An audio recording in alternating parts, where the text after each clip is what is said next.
Is Link, the hero of time, really the sort of hero we're all led to suspect? Long before the Kingdom of Hyrule existed, heroes were chosen to safeguard the Triforce from sinister forces. However, this selfless service tells of a tragic repetition, one that has threatened the very lives of the heroes of Hyrule.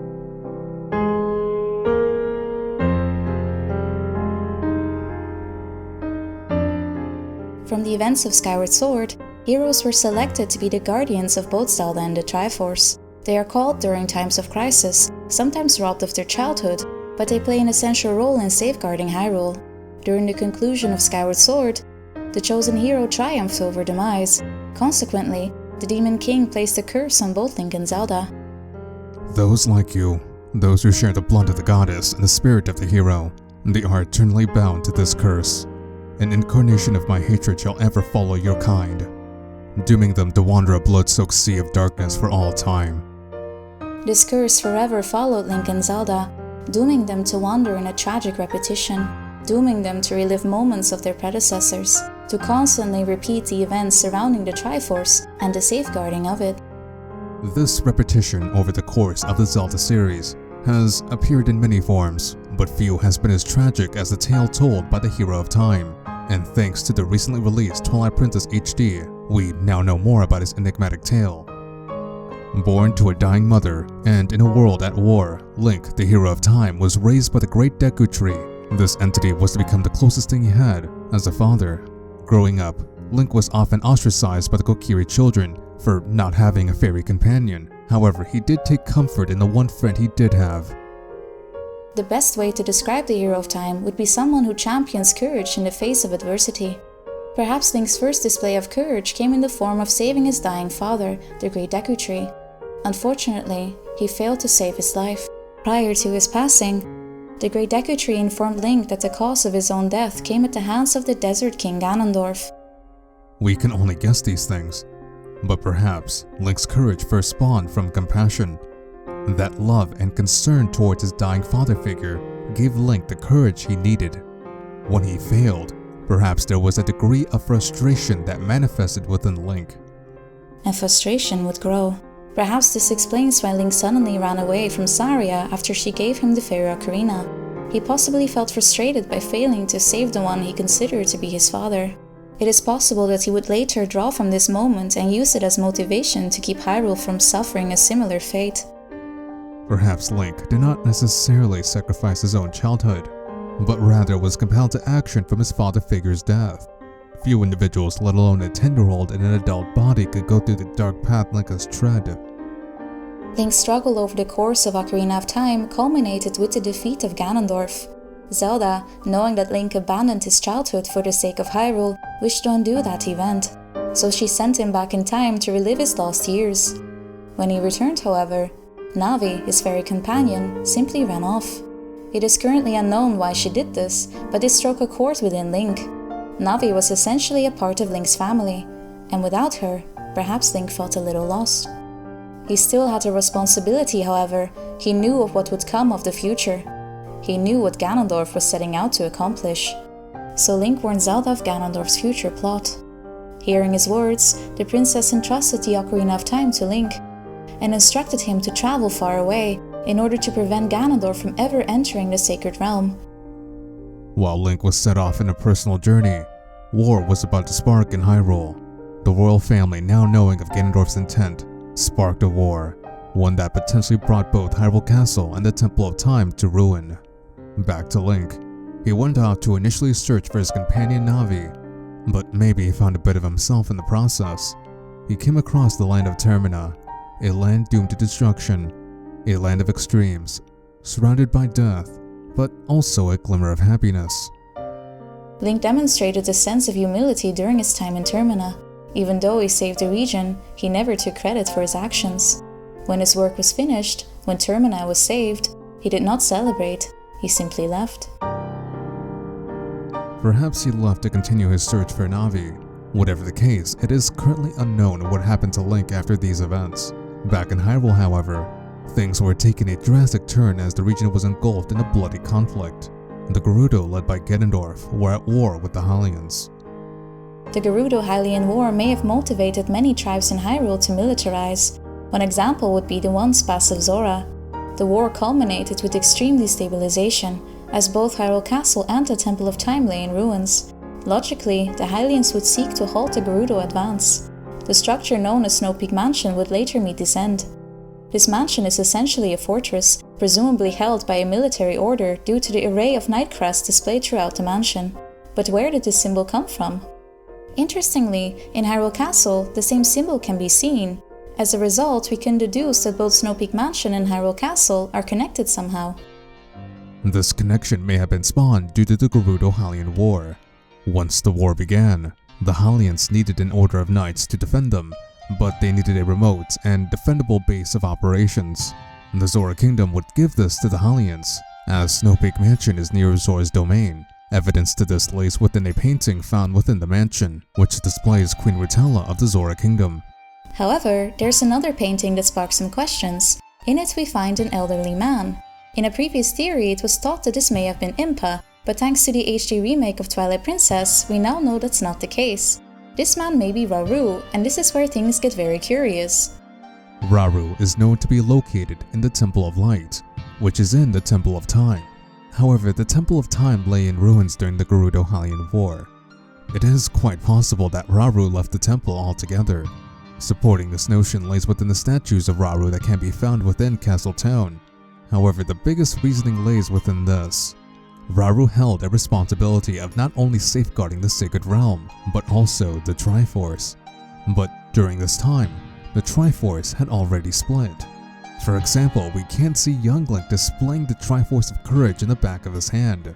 Moreover, in Twilight Princess, Ganondorf would already possess the Triforce of Power. So in a practical sense, there would be no need to stay in the Temple of Time that had lost its use and was about to be in ruin.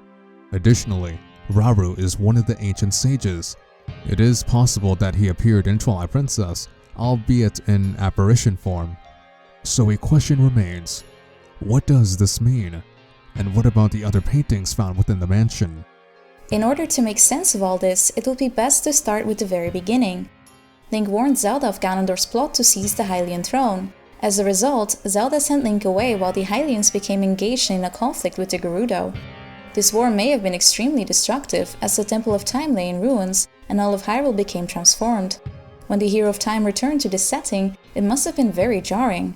Link originally saved Hyrule, only to be exiled from it. He went on to save the land of Termina and didn't seek credit for it. He then returns to Hyrule, only to see it be utterly changed. And that may not be the darkest part. The Kokiri Forest acted as Link's childhood home, but the forest may have been dramatically changed. It has been noted that when the Deku tree died, the Kokiri children became unprotected by outside forces. This may have occurred during the time in between Ocarina of Time and Twilight Princess. And speaking about this situation, what happened to the Deku tree sprout? We know that in the adult timeline, the sprout managed to live a long and healthy life. But what about the child timeline? While there isn't any tangible evidence stating what exactly happened, we can infer several things. The Forest Temple in Twilight Princess does resemble a giant old tree. Additionally, the Kokiri symbol is seen prominently throughout the structure. The Great Deku Tree is the guardian of the forest who protects the Kokiri from outside threats. If the Deku Tree dies, the forest would be exposed to outside elements. It is likely that the Deku Tree sprout, if it ever sprouted, died, thus causing the Kokiri to be unprotected. As a result, the forest children may have either been driven out of the woods or killed off. If this had occurred, this would be absolutely shocking to Link. He grew up in the forest after all, and to see it being withered away must have been traumatic. And this leads us to a certain clue regarding Link's journey. Within Twilight Princess HD, certain stone tablets can be seen in Hyrule Square. This displays young Link in curious moments, one with what appears to be Darunia, the other with the Ritu people, and lastly with the Oka and the Zora. Perhaps this tablet may give us some insights on what exactly happened to Link after Majora's Mask. It seems only logical to think that Link would want to find out what happened to Hyrule while he was away, so he may have sought the Goron leader Darunia to explain to him about what happened. In this tablet, Darunia seems to be talking about the Triforce. Since we know that the Triforce has already been split between Link, Zelda, and Ganondorf, it is possible that Darunia may be informing Link of that very scenario. later on, Link may have given him the hero's bow. This item would later be cherished by the Gorons for years to come. And this is where we hit a bit of a brick wall. I'm afraid that we cannot make any more solid inferences from this tablet. We have no idea who these two individuals are. We would like to say one of these individuals is Rauru, but it's very difficult to make out. This tablet may be about the Triforce, but for what reason exactly we do not know. The second panel, however, displays something infinitely more mysterious. It displays Link with a woman holding a vase, while being confronted by two Rito. The Rito people are found within the adult timeline, notably during the events in the Wind Waker. This is where things get very strange, since the Rito people in the child timeline supposedly do not exist.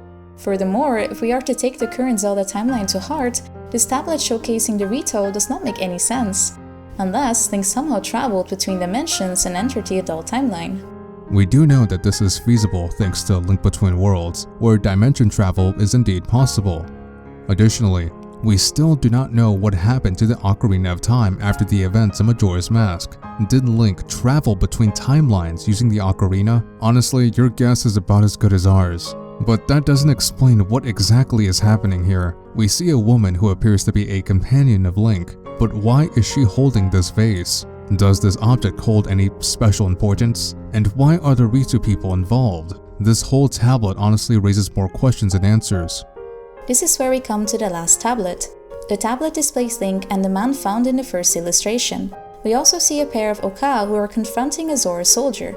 It is this tablet that allows us to make many connections. It has been noted in Twilight Princess that the Temple of Time has some connections with the Oka, and since Rauru is the Sage of Light, he likely already knows this, which would explain why Snow Peak Mansion holds paintings of the city in the sky, since Rauru does have information about it.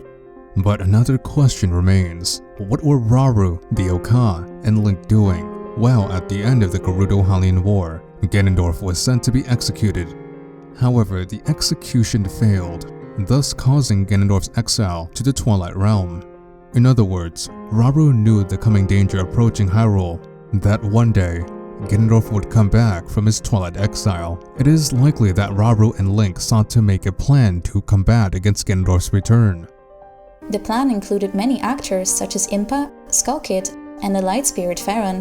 The plan's possible goal was to condition a future hero to take down Ganondorf, which would be the Hero of Time's descendant, the hero found in Twilight Princess.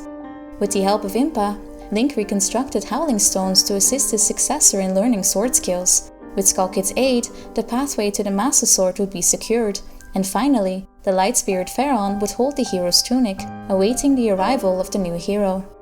The last thing left to do would be to wait. Link, the Hero of Time, would have to live the rest of his years in solitude, possibly making a new life in the forest, which may have led to the founding of Ordon Village. He may have even settled down with Milan, which would make sense considering that the Hero of Twilight, his descendant, already knows Epona's song. Over time, Link and Milan would presumably have a good life together. This, however, may or may not be the case. The Hero of Time would later miss an eye. We do not know how this happened or how exactly he died. He may have met his end in the forest, or he may have been buried in Hyrule Castle. However, we are more inclined to believe that the Hero of Time passed away in the forest. After all, the very first time the Hero Shade appears is in front of the Forest Temple, which oddly remarks on how he started his journey in Ocarina of Time. It is kind of poetic in a way. The Hero of Time began his journey in the forest, and it ended in the forest. On the last remark, the Hero of Time likely looked at the Great Deku Tree as a father figure. If he was laid to rest in the forest, perhaps he wanted his final resting place to be in the same location of his father's. Is Link the Hero of Time really the sort of hero we were all led to suspect? In many ways, he is a solemn force that acts with compassion and humility. The Hero of Time story tells of an extreme account in which a hero sacrificed everything that he is for the benefit of Hyrule. While other heroes led important roles in Hyrule's history, they mostly led considerably easier lives. Those like you, those who share the blood of the goddess and the spirit of the hero, they are eternally bound to this curse. Perhaps the curse laid by Demise was realized. Perhaps Link was forced to repeat a chain of events that started many years before his own birth. Perhaps Link was forced to act in a destiny in which he had virtually no choice. Whatever the case, his sacrifice led towards the stability of Hyrule and the rise of a new hero. Perhaps the old hero can find some solace in that. Nonetheless, there are some unresolved questions. What do these stone tablets really mean? What are the Rito people doing in them? Well, we don't know. Maybe we will never really learn the truth, and maybe that's for the best. Thanks for watching the theory, everyone. If you have any questions, suggestions, or theories of your own regarding this topic, then comment below, we would love to hear it. And special thanks goes to VortexxyGaming for collaborating in this video. She has a very neat channel that also talks about Zelda theories. Would highly recommend checking it out.